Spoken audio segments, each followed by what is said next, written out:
On October 19, 2025, the fragile ceasefire that began on October 11 came under its first major test.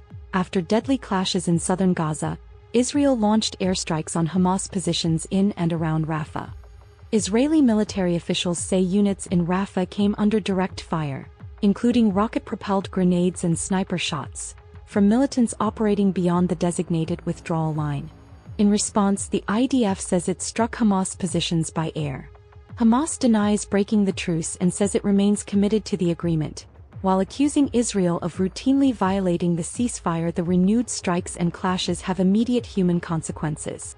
Gaza authorities report dozens of people killed and many more wounded since the ceasefire first showed signs of strain, and longer-term figures show the heavy toll of the two-year conflict. Hospitals remain overwhelmed, aid deliveries are constrained, and humanitarian groups warn of deepening shortages and risk of preventable deaths complicating relief efforts.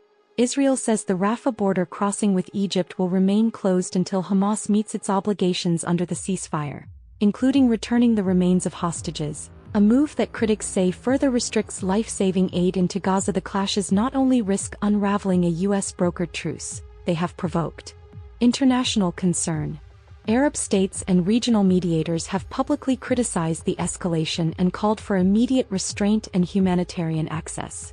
In Washington, President Trump, who helped broker the ceasefire, issued stark warnings to Hamas, signaling a hardening tone if violence continues. Both sides trade accusations.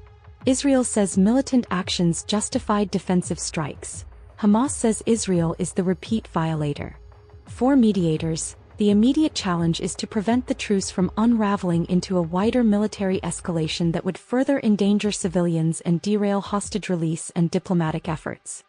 Voices on the ground tell a human story beyond the headlines. Families trying to recover remains, doctors working without supplies, and aid workers pleading for corridors to reach the wounded.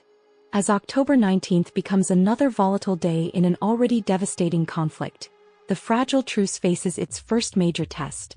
Diplomats warn that without renewed restraint and immediate humanitarian access, the gains of a fragile deal could be lost, with civilians paying the highest price.